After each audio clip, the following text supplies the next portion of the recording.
ప్రియమైన దేవుని వల్లరా పరలోకుందిన మా గొప్ప దేవానికి కొందనాలు స్తోత్రాలు తండ్రి.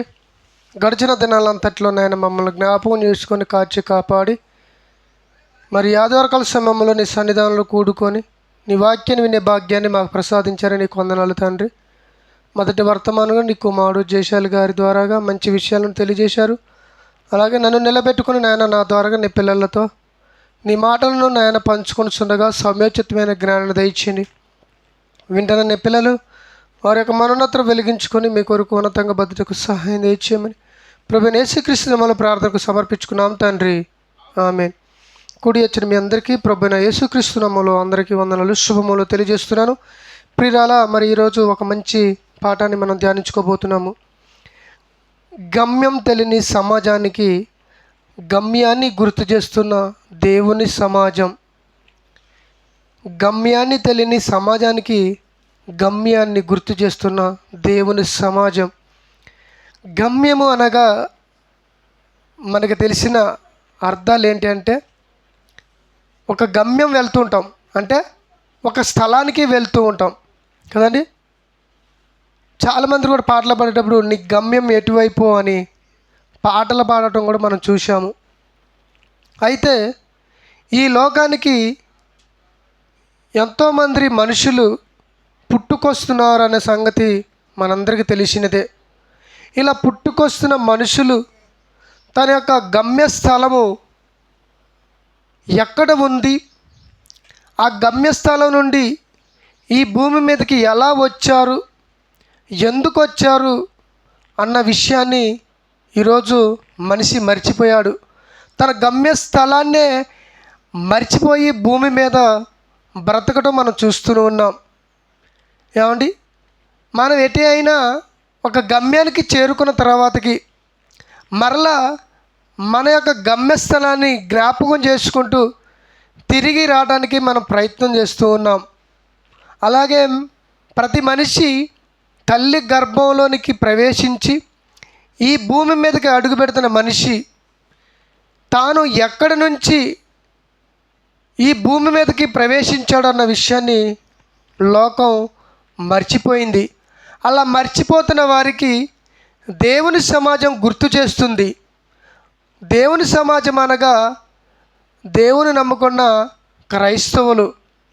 ఇలా క్రైస్తవ మీటింగులలో కానీ, ఆదివారపు ఆరాధనలో కానీ, లేదా బైబిల్ తరగతిలో కానీ ఎన్నో విషయాలను సమాజానికి తమ యొక్క గమ్యస్థలాన్ని గుర్తు చేయటం మనం చూస్తూ ఉన్నాం. వారు మర్చిపోయిన గమ్యాన్ని బైబిల్ ద్వారాగా గుర్తు చేస్తూ వారికి సువార్తను ప్రకటించడం మనందరికీ తెలుసు.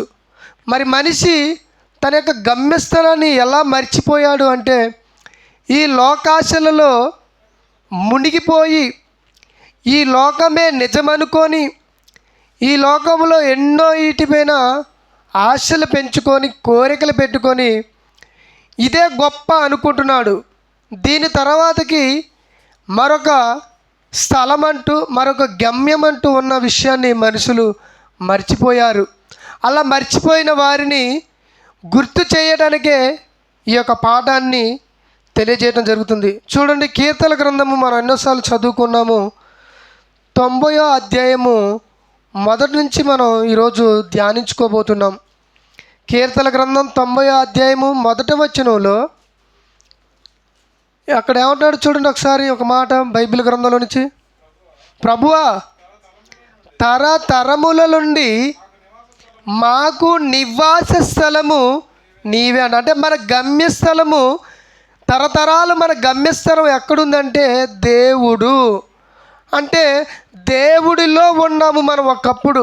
మన గమ్యస్థలం లేదా మనం నివసించిన స్థలం మొదట ఎక్కడంటే దేవుడు అంటున్నాడు. దేవుడిలో ఉన్న మనమంతా ఎవరిలోకి ప్రవేశించామంటే ఆదాములోనికి ప్రవేశించాము. అలా ఆదాము ద్వారాగా ప్రపంచ మనుషులందరూ పుట్టుకొస్తున్నారు. ఇలా పుట్టుకొస్తున్న మనుషులంతా మరలా ఎక్కడికి పోవాలి, తన గమ్యస్థానాన్ని గుర్తు చేసుకుంటూ ఎక్కడికి వెళ్ళాలి అంటే అదే చెబుతున్నాడు. కింద కంటిన్యూ చేయండి. ఏమంటున్నాడు? పర్వతాలు పుట్టక మునుపు భూమిని లోకాన్ని నువ్వు పుట్టించకముందు యుగ యుగాలు నీవే దేవుడవు. నీవు మనుషులను మట్టిగా మార్చి నరులారా తిరిగి రండని, నా యొద్దకు తిరిగి రండని సెలవిస్తున్నాడు. ఎందుకంటే ప్రేమ దేవుని వలన మన గమ్యస్థలం, మన గమ్యము మొదట ఎక్కడుంది అంటే పరలోకం. ఆ పరలోకంలో నుంచి ఆదాములోనికి ప్రవేశించాము. ఏమండి, ఆదాము అనే మట్టి బొమ్మను దేవుడు చేసి ఆ మట్టి బొమ్మలోకి తన ఆత్మను ఊది ఆ ఆదాము ద్వారాగా అనేకులు భూమి మీద విస్తరించి, అనేకులు భూమి మీద నివసించి, అనేకులు దేవుని కొరకు బ్రతికి చనిపోయి మరలా తనున్న గమ్యస్థానానికి చేరుకోవాలని దేవుడు బైబిల్ ద్వారా తెలియజేస్తున్నాడు. కానీ ఎంతమందికి తమ యొక్క గమ్యస్థానం గుర్తుంది చెప్పండి? ప్రియమైన దేవుని వలన తాను వచ్చిన స్థలాన్ని మర్చిపోయాడు భూమి మీద మనిషి. ఎందుకంటే ఈ భూమి మీద ఎన్నో రంగుల ప్రపంచం కదండి, ఎన్నిటినో చూసేసరికి ఇవే నిజం అనుకున్నాడు. ఇంతటితోనే ఈ బ్రతుకు ముగించకపోతుంది కదప్ప మరలా మరొక జీవితం, మరొక బ్రతుకు అంటూ లేదనే భ్రమలో బ్రతకటం మనం అంతా చూస్తూ ఉన్నాం. కానీ ప్రియమైన దేవుని వల్ల మన బ్రతుకు ఇంతటితో ముగిసిపోలేదు. మన బ్రతుకు మరొక జీవితంతో ప్రారంభించబడుతుంది. ఎలాగంటారా, మనం చనిపోతున్నాం కదా, మన శరీరంలో, మన దేహంలో నుంచి ఆత్మ బయటికి వస్తుంది. ఆత్మను పెట్టింది దేవుడే కాబట్టి ఆత్మను బయటికి తీసుకొచ్చేది కూడా దేవుడే. ఆత్మ వచ్చిన తర్వాతకి అది ఎక్కడికి వెళుతుందన్న విషయాన్ని మనుషులు మరి తెలుసుకోలేకపోతున్నారు. అందుకనే ఏమంటున్నాడు, నరులారా నా యొద్దకు తిరిగి రండి అంటున్నాడు. అంతే, ఈ భూప్రపంచంలో ప్రతి మనిషి తన యొద్దకు రావాలనుకుంటున్నారు. కానీ ఎంతమంది వెళ్ళగలుగుతున్నారు భూమి మీద నుంచి తండ్రి దగ్గరికి అంటే? ఎవరు వెళ్ళలేకపోతున్నారు. చాలామంది తమకు నచ్చినట్టుగా బ్రతికి తమ ఇష్టానుసారంగా జీవితాన్ని ఆగం చేసుకుంటూ చచ్చిపోయి ఎక్కడికి వెళ్తున్నారంటే చనిపోయి పాతాళ గుండంలోనికి వెళ్ళిపోతున్నారు. తండ్రి ఏమో ఆడికి రమ్మంటున్నాడు, ఎక్కడికి? పరలోకానికి రండిరా నాయన అంటే మేము రాము, పాతాళానికి వెళ్ళిపోయి అక్కడ బాధపడతాము అని మనుషులు వెళ్ళిపోవటం మనం చూస్తున్నాం. అందుకనే చూడండి, అపోస్తలుడైన పౌలు గారు హెబ్రీయులకు రాసిన పత్రికలో ఒక మాటను గుర్తు చేస్తున్నాడు. 11వ అధ్యాయము 13వ వచనం. హెబ్రీయులకు రాసిన పత్రిక 11వ అధ్యాయము 13వ వచనంలో ఏమంటాడు చూడండి అక్కడ. ఏమండి, వీరందరూ వీరందరూ అనగా ఇశ్రాయేలులందరూ వాగ్దాన ఫలమును, ఏ వాగ్దాన ఫలం అంటే దేవుడు ఇస్తానన్న ఏంటిదండి, కనాను దేశమే కదండి, పాలు తేనెలు ప్రవహించే కానాను దేశానికి. అయితే ఆ యొక్క దేశాన్ని మీరందరూ అనుభవింపకపోయినను నన్ను దూరం నుండి చూసి వందనము చేసి తాము భూమి మీద పరదేశులను యాత్రికులమై ఉన్నామని ఒప్పుకొని విశ్వాసం గలవారై మృతినొందిరి. ఇలాగూ చెప్పువారు తమ స్వదేశాన్ని చూసారండి. తమ స్వదేశం ఏంటి? స్వదేశం చెప్పండి. మన స్వదేశము, మన సొంత దేశము భారతదేశం అని చెప్పుకుంటున్నాం కదా. భారతదేశంలోనే ఒక జిల్లా ఉంది, అది ఖమ్మం జిల్లా. ఆ జిల్లాలోనే ఒక మండలం నేలకొండపల్లి, ఆ మండలంలోనే ఒక గ్రామము చెరువు మాధారం. ఇది మన అనుకుంటున్నాం గమ్యస్థానం అనుకుంటున్నాం. కానీ అక్కడ ఏమంటున్నారు, ఇప్పుడు చదువు కదా చివరి మాట, వారు తమ స్వదేశాన్ని వెతుకుచున్నారు. ఎక్కడ నా స్వదేశము ఎక్కడుంది, నేను ఎక్కడి నుంచి వచ్చాను, నేను ఎక్కడికి వెళ్ళాలి, మరలా నేను వెళ్ళాలంటే నేను ఏం చేయాలి భూమి మీద అని వాళ్ళు ఆలోచిస్తున్నారు. అలాంటి విషయాలను ఎంతోమంది దైవజనుల ద్వారాగా దేవుని సమాజము ప్రకటిస్తుంటే ఈ మనుషులు అడ్డగిస్తూ దేవునిని నమ్ముకోలేక ఏమైపోతున్నారు, నశించి నాశనానికి వెళ్ళిపోతున్నారు. అక్కడ అదే చదువుతున్నా, ఏమంటున్నాడు చదువు మరొకసారి. వారు ఏ దేశం నుండి వచ్చారో ఆ దేశమును జ్ఞాపకం ఉంచుకునే ఎడల మరలా వెళ్ళటానికి వారికి వీలు కలిగితే జ్ఞాపకం ఉంచుకోవాలంటాడు. ఏమండి ఈ భూమి మీద మొట్టమొదటి వ్యక్తిగా ఏమండి ఒక ఆయన జ్ఞాపకంలో ఉంచుకొని వెళ్ళిపోయాడు. ఎవరైనా యేసుక్రీస్తు వారు తల్లి గర్భంలో ప్రవేశించి భూమి మీద అడుగుపెట్టిన తర్వాతకి నేను ఏ దేశం నుండి వచ్చానో ఆ దేశాన్ని జ్ఞాపకం ఉంచుకొని తండ్రిని భూమి మీద మహిమపరిచి మరలా తిరిగి అక్కడికి వెళ్ళాలనుకున్నాడు. కాబట్టి అక్కడికి పోయిండు, తండ్రి దగ్గరికి, పరలోకంలో పోయిండు. అందుకనే తండ్రి సింహాసనం ముందు ఆసీనుడై ఉన్నాడు. ఆయనకి తప్ప మిగతా వాళ్ళకి ఏమండి గుర్తు లేదండి. యేసుక్రీస్తు వచ్చేంత వరకు కూడా.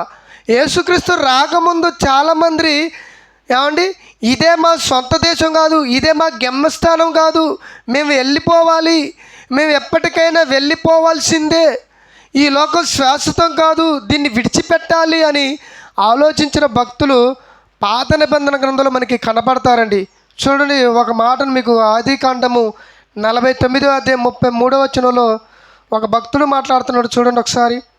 ఆదికాండము 49వ అధ్యాయము 33వ వచనంలో ఒక భక్తుడు మాట్లాడుతున్నాడు. వాళ్ళ పిల్లల్ని పిలిచి, తమ కుమారులను పిలిచి ఏమంటున్నాడు? యాకోబు తన కుమారులను ఆజ్ఞాపించుట చాలించి తను కొన్ని ఆజ్ఞలను వాళ్ళకి ఆజ్ఞాపించాడు. దేవుని కొరకు ఇలా బ్రతకండి, దేవుడు నన్ను ఇలాగ ఏర్పరచుకున్నాడు, మిమ్మల్ని దేవుడే కావాలనుకున్నాడు, ఇలా కొన్ని మాటలను ఆజ్ఞాపించిన తర్వాతకి మంచం మీద తన కాళ్ళు ముడుచుకొని, చూసారండి ఎక్కడ ప్రాణం విడిచాడు అని రాసిండు? మంచం మీద చనిపోతున్నావని కూడా రాయబడింది. ఆ బైబిల్లో రాయబడుతుంది. అంటే నువ్వు ఏ విధంగా చనిపోతున్నావో రాయబడుతుంది. యాక్సిడెంట్ ద్వారా చనిపోతున్నావో అది రాయబడుతుంది. ఏమండి అవునా కదా? బైక్ యాక్సిడెంట్ కావచ్చు, కార్ యాక్సిడెంట్ కావచ్చు. ఈరోజు నిజంగా వార్తలో చూశానండి, ఒక అతను కారు ప్రమాదంలో చనిపోయాడు. ఎలా చనిపోయాడంటే BMW కార్ అంట అది. అయితే టోల్గేట్ బ్రాజా దగ్గర, అంటే టోల్గేట్ దగ్గరికి ఈ కారు, ఇతను అడ్వకేట్ అనమాట. ఆయన ఎవరైనా లాయరు. ఇతను ఆ కారులో ప్రయాణిస్తున్న సమయంలో ఒక ట్యాంకర్తో ఉన్న లారీ వచ్చిందండి. ఆ లారీ ఎలా వచ్చిందంటే మరి అది స్పీడ్గా వచ్చి, అతను తాగి ఉన్నాడో నిద్ర వచ్చిందో తెలియదు, స్పీడ్గా వచ్చి ఇక్కడ ఒక డివైడర్ ఉంటుందంట, డివైడర్ పెద్దది, దానికేసి గుద్దుకుంటే దాని మీద ఉన్న ట్యాంకర్ వచ్చి మొత్తం కారు మీద పడిపోయి నుజ్జు అయిపోయి దగ్గరికి టొత్తకపోయింది.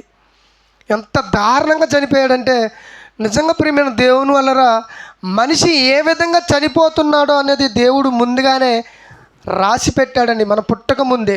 అదే ఇక్కడ తన గ్రంథం అయిన బైబిల్లో చెబుతున్నాడు. యాకోబు రాసిన పత్రికలో ఏమంటున్నాడు? ఏమండి తను ఎలా మరణించాడంట యాకోబు గారు? చదువు. ఆదికాండం 49:33. యాకోబు తన కుమారులకు ఆజ్ఞాపించి చాలించి మంచం మీద తన కాళ్ళను ముడుచుకొని ప్రాణం విడిచి తన స్వజనుల ఎద్దుకు, ఎక్కడికి చేర్చబడిన? తన స్వజనులు. ఎవరాళ్ళు? ఆదాము నుండి వచ్చారు చూసారు, పుట్టుకొచ్చిన మనుషులందరూ ఎక్కడికి వెళ్ళారో అక్కడిని గుర్తు చేసుకుంటున్నాడు ఆయన. తన స్వజనులంతా ఎక్కడికి వెళ్ళారంటే పరదేశికి వెళ్ళారు. ఈ పరదేశం ఎక్కడుంది అంటే మరొక లోకం, అది మరొక గమ్య స్థానం. అది ఆ స్థానాన్ని జ్ఞాపకం చేసుకుంటున్నాడు చివరి దశలో. మరి ఈరోజు భూమి మీద ఉన్న మనుషులు అది జ్ఞాపకం ఉంచుకున్నారా? ఏమండి ఈరోజు పాఠం అదే అనమాట. గమ్యం తెలియని సమాజానికి గమ్యాన్ని గుర్తు చేస్తున్న దేవుని సమాజం.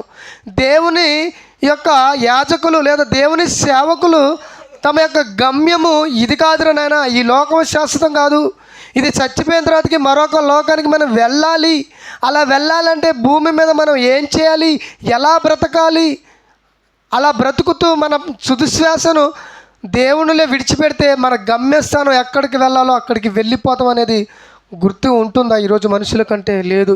ప్రియమైన దేవుని వల్లరా ఏమంటే యాకోబు గారంట ఏమండి వృద్ధాప్య దశలో తన కుమారులను తన ఎద్దుకు పిలుచుకొని తనకి ఏదైతే దేవుడు తెలియజేశాడో ఆ మాటలన్నిటిని వాటికి ఆజ్ఞాపించి మంచంలో తన కాళ్ళు ముడుచుకునేది కూడా చెప్పాలండి. ఎలా మరణించేది కూడా భక్తుడి గురించి దేవుడు రాశాడంటే ఒకసారి ఆలోచించి తన భక్తి జీవితాన్ని దేవుడు చూచాడో లేదా? ఈరోజు మన భక్తి జీవితాన్ని కూడా దేవుడు చూచి తన గ్రంథంలో రాసుకుంటున్నాడు పరలోకంలో. ఇదిగో నా కుమారుడు సుధాకరు, లేదా నా కుమారుడు కోటి, నా కుమారుడు బాబు, లేదా నా కుమారుడు హనుమంతరావు, ఇలా మనందరి గురించి ఇగో ఇలా మరణించబోతున్నారు అనే విషయాన్ని కూడా రాసుకున్నట్టుగా మనం ఏమంటే కీర్తన గ్రంథం 139వ అధ్యాయంలో మనకి అక్కడ కనబడిద్ది. దావీదు గారు రాసిన కీర్తన గ్రంథంలో 139 అధ్యాయము 15-16 వచనంలో చూడండి. మనం ఎన్నోసార్లు చదువుకున్నాం కదా, ఏమండి ఒకసారి చూద్దాం. 15వ వచనం నుంచి 15వ వచనం చూద్దాం. నేను రహస్యమునందు పుట్టిన నాడు భూమి యొక్క అగాధ స్థలములలో విచిత్రంగా నిర్మించిన నాడు నాకు కలిగిన ఎముకలలో నీకు మరిగై ఉండలేదు. నేను పిండమునై ఉండగా నీ కన్నులు నన్ను చూచెను.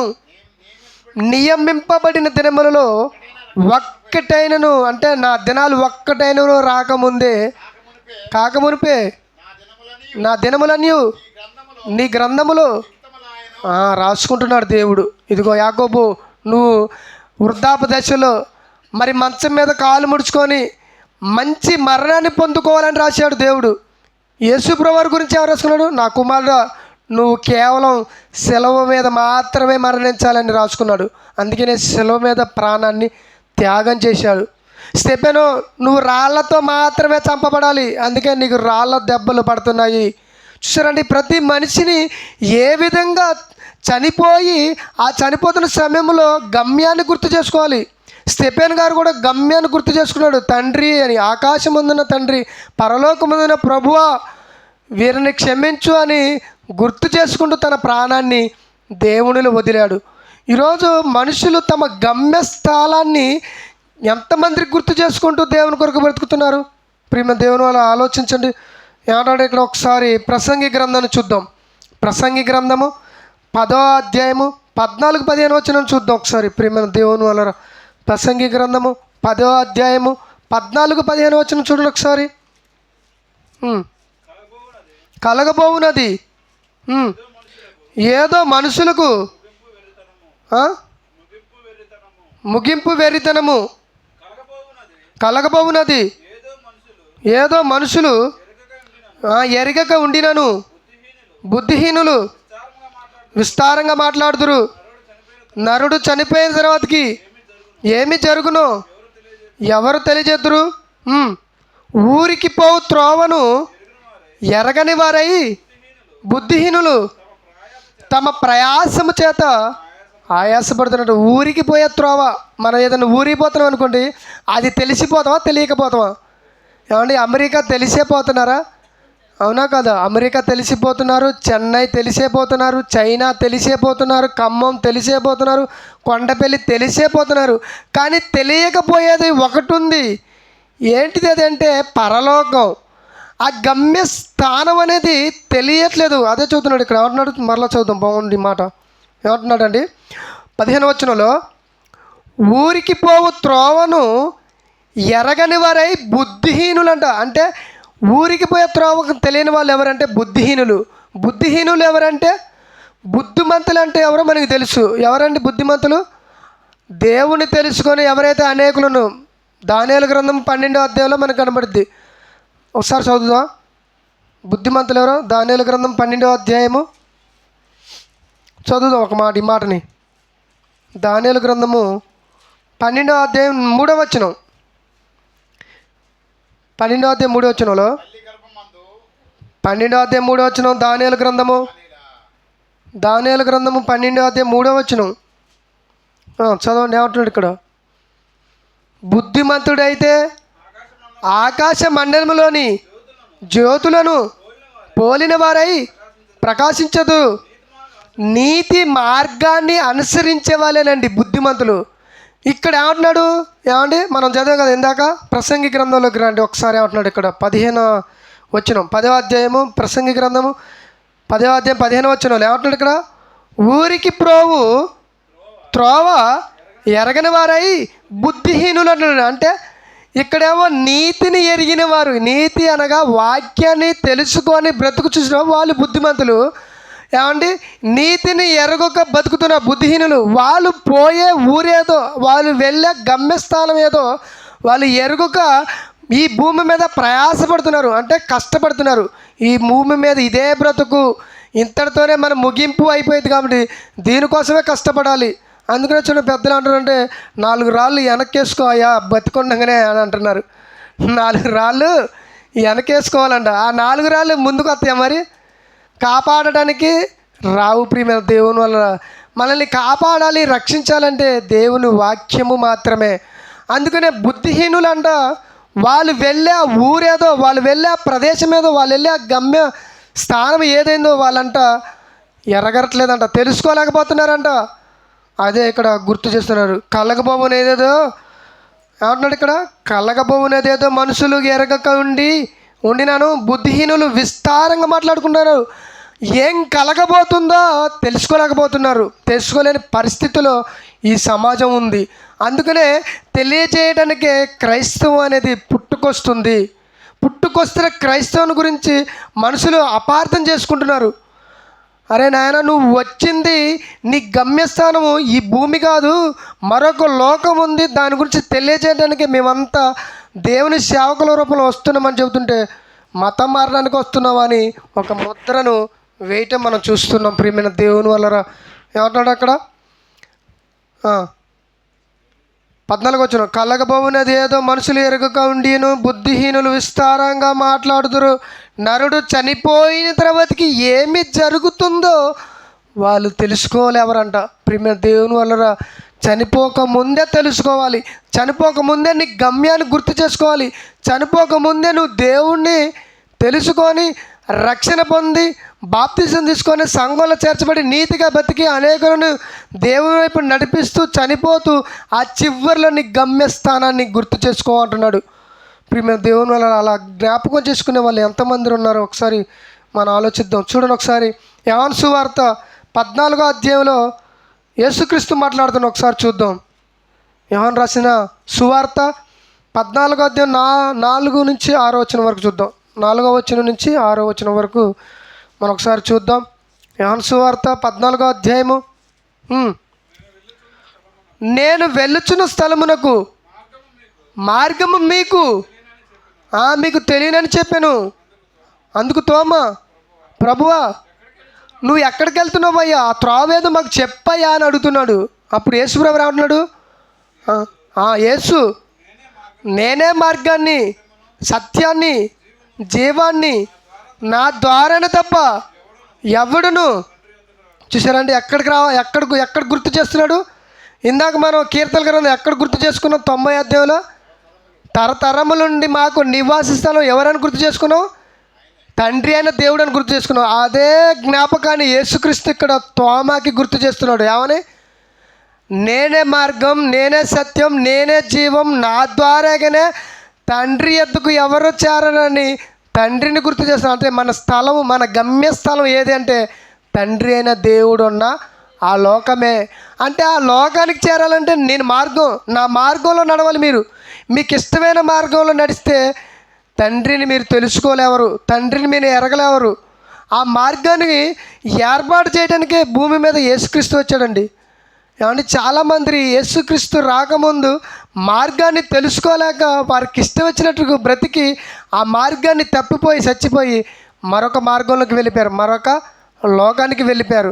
కానీ యేసుక్రీస్తు వచ్చిన తర్వాత ఆయన అంటున్నాడు, నేను మార్గాన్ని, నా మార్గంలో మీరు నిలబడితే డైరెక్ట్గా మీరు ఎక్కడికి వెళ్తారు? తండ్రి అయిన దేవుని దగ్గరికి.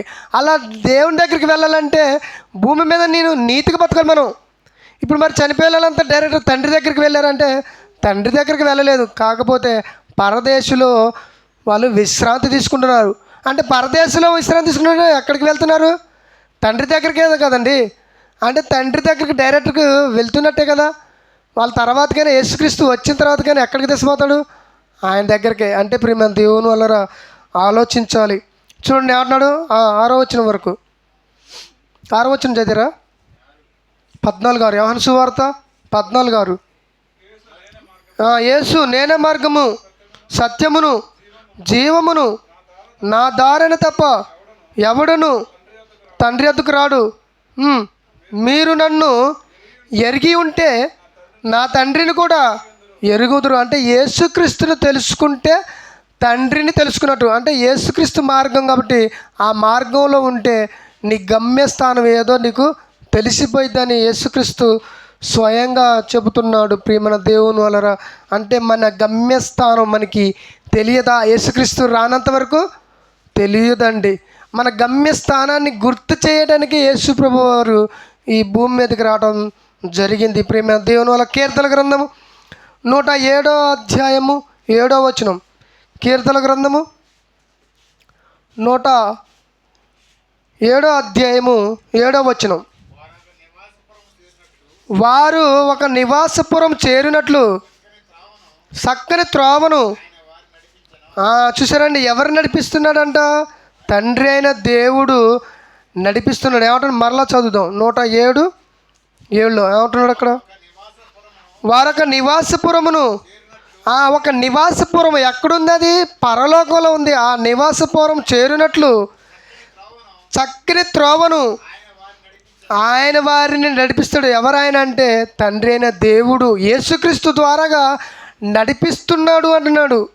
ఏంటి ఆ త్రోవ అంటే? ఇదిగో మనం ఎక్కడి నుండి వచ్చామో ఆ త్రోవని మరి నడిపిస్తున్నాడు. దేవుడే నడిపిస్తున్నాడు. మనం పట్టుకొని ఎలా నడవాలో మనకి తెలియదు కాబట్టి ఆయనే నడిపిస్తున్నట్టుగా ఇక్కడ చెబుతున్నాడు. కాబట్టి ప్రియమైన ఏమన్నాడు ఇంకా 8వ వచనం.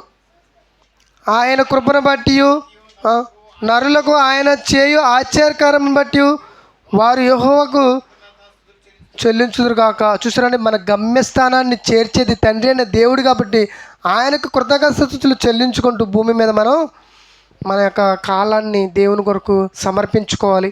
అదే ఇక్కడ గుర్తు చేస్తున్నాం. చూడండి, చివరికి 2వ వచనం చూసుకుందాం. యెషయా గ్రంథం 35వ అధ్యాయము. యెషయా గ్రంథం 35వ అధ్యాయం 8వ వచనం చూడండి ఒకసారి. 8వ వచనం చదువు. అక్కడ దారిగానున్న రాజమార్గమును ఏర్పడును, అది పరిశుద్ధ మార్గం అనబడును. అది అపవిత్రులు పోకూడని మార్గం అంట. అపవిత్రులైన వారు ఏమండి పరిశుద్ధ మార్గములో ప్రవేశించేది ఎవరంటే పవిత్రులు. అదే అంటున్నాడు. మళ్ళా చదువు ఒకసారి. అక్కడ దారిగానున్న దారిగా ఉందంటే ఒక రాజ్య మార్గం ఏర్పాటు చేసిన దేవుడు యేసుక్రీస్తు ద్వారా. ఆ రాజ్య మార్గము అది పరిశుద్ధ మార్గం అనబడును. అది అపవిత్రులు పోగొడిన మార్గము. ఆ మార్గం అది మార్గమున పోవారికి ఏర్పరచబడును. 3 లైనను దానిలో నడుచు త్రోవను తప్పిపోతారు. ప్రియమైన దేవుని వలన పరిశుద్ధమైన మార్గాన్ని యేసుక్రీస్తు ద్వారా ఏర్పాటు చేసిండు. అందులో అపవిత్రులైన వాళ్ళు ప్రవేశింపలేవారు, ఆ మార్గాన్ని తెలుసుకోలేవారు, ఆ మార్గంలో ప్రయాణము చెయ్యలేవారు అంటాడు. దేవుని నమ్ముకున్న వాళ్ళు మాత్రమే ఆ మార్గంలో ప్రయాణం చేస్తారు. ఎన్ని శ్రమలు వచ్చినా, బాధలు వచ్చినా, కష్టాలు వచ్చినా కన్నీళ్ళతో దేవుని మార్గంలో నడుస్తారు. వాళ్ళే ఆ రాజ్య మార్గంలో ప్రయాణించి పరలోకానికి వెళతారు. అదే యేసుక్రీస్తు చెబుతున్నాడు భూమి మీద ఉండగానే. లూకాసు వార్త 13వ అధ్యాయం 24వ వచనం చివరిగా చూసుకుని ముగించుకుందాం ఈ సమయంలో. లూకాసు వార్తలో యేసుక్రీస్తు గుర్తు చేస్తున్న మార్గం ఏంటో ఒకసారి చూద్దాం. 13వ అధ్యాయము 24వ వచనం నుంచి చూద్దాం. ప్రియమైన దేవుని వాళ్ళారా, 24వ వచనం. ఆయన వారందరిని చూచి ఇరుకు ద్వారమున ప్రవేశింప పోరాడండి. అనేకులు ప్రవేశింప చూద్దురు కానీ వారి వల్ల కావట్లేదంట. ఎంతోమందిని నేను ఏమండి నా గమ్యస్థానాన్ని చేరుకోవాలి, పరలోకం వెళ్ళాలి, దేవుని చూడాలి, దేవుని కొరకు భూమి మీద ఎంతో చేయాలి, బ్రతకాలి అనుకుంటారు. కానీ చివరికి వచ్చేసరికి ఏమైపోతున్నారు? మధ్యలోనే దేవుళ్ళలోంచి వెళ్ళిపోతున్న వారు ఎందరో కనబడుతున్నారు. అంటే వాళ్ళంతా ఇరుకు ద్వారంలోనికి ప్రవేశింప చూస్తారు కానీ వారి వల్ల కావట్లేదు. ఎంత ట్రై చేస్తున్నా కానీ ఒకడు ఆపుతున్నాడండి. ఎవరాడు? సాతానుగాడు ఆపుతున్నాడు. వాడు నీ గమ్యస్థానం అది కాదురా నాయన, ఇదే నీ గమ్యస్థానం, ఇక్కడే భూమి మీద బతుకు, ఇక్కడే సంపాదించుకో, ఇక్కడే ఇల్లులు కట్టు, ఇక్కడే పొలాలు కొను, ఇక్కడితోనే నీ జీవితం ముగిసిపోద్ది, మరొక గమ్యస్థానం నీకు లేదని వాడు అడ్డగించి ఆగం చేస్తూ అనేకులను భ్రమపరుస్తూ క్రైస్తవులైన వారిని కూడా దేవునికి మరి దూరం చేస్తున్నాడంటే ప్రియమైన దేవుని మనం ఆలోచించిన ఒకసారి. యేసు ప్రభువు వారు నిజంగా ఆనాడు చెప్పిన మాట సత్యమండి. ఇరుకు ద్వారము అంటే పరలోకం అనేది ఆ గమ్యస్థానం, మన గమ్యస్థానం ఇరుకుగా ఉందండి. ఇరుకుగా ఉండటం అంటే ఇబ్బంది పడుకుంటూ పోవటం. మనం ఒక దేశం పోవాలంటే ఎంత ఇబ్బంది పడాలండి. అమెరికా పోవాలంటే ఇబ్బంది పడుతున్నాం కదా. ఇబ్బంది పడుంటే దానికి కావాల్సిన డబ్బును సమకూర్చే విషయంలో ఇబ్బంది పడట్లేదా ఏమండి? వాటి కోసం పాస్పోర్ట్ కానీ వీసా కోసం ఇబ్బంది పడట్లేదా? అంటే ఇప్పుడు మేము దేవుని ఒక అమెరికా పోవాలంటే ఎంతో ఇబ్బంది పడుతున్నావు ఏమండి? అలాగే మరి పరలోకం పోవాలంటే ఎంత ఇబ్బంది పడాలి. అదే ఇరుకు ద్వారా ప్రవేశింప పోరాడండి అంటున్నాడు. మనం పోరాటం చేసుకుంటూ దేవుని కొరకు ఉన్నతంగా బ్రతకాలని ఆశిస్తూ ఈ నా మాటలు ముగిస్తున్నాను. కళ్ళు మూసుకుని ప్రార్థన చేసుకుందాం. ప్రార్థన, ప్రేమ, నమ్మకం కలిగిన మా గొప్ప దేవాన్ని కొందనాలు స్తోత్రాలు తండ్రి. నిజంగా నాయన మేము ఎక్కడి నుండి వచ్చామో మా గమ్య స్థానాన్ని మర్చిపోయాము తండ్రి. మరి నీ కుమారుడిని యేసుక్రీస్తు వారు నాయన ఈ భూమి మీదకి వచ్చి తన ప్రాణాన్ని త్యాగం చేసి ఆ గమ్య స్థానానికి మార్గాన్ని ఏర్పాటు చేశాడు. ఆ మార్గంలో మేము నడుస్తున్నాం నాయన, జ్ఞాపకం చేసుకోండి. ఈ నడుస్తున్న సమయంలో సాతానుగాడు మమ్మల్ని అందరినీ నాయన మీకు దూరం చేయాలని ఆ మార్గంలో నుంచి నాయన వాడి వైపు లాక్కుంటున్నాడు తండ్రి. ఇది కొన్ని పిల్లలందరి గురించి ప్రార్థన చేస్తున్నాం, జ్ఞాపకం చేసుకోండి నాయన. మా యొక్క గమ్యస్థానాన్ని చేరేంత వరకు మీరే మాకు తోడుగా నడిపించమని ప్రభువైన యేసుక్రీస్తు వారి ప్రార్థనకు సమర్పించుకున్నాం తండ్రి. ఆమేన్.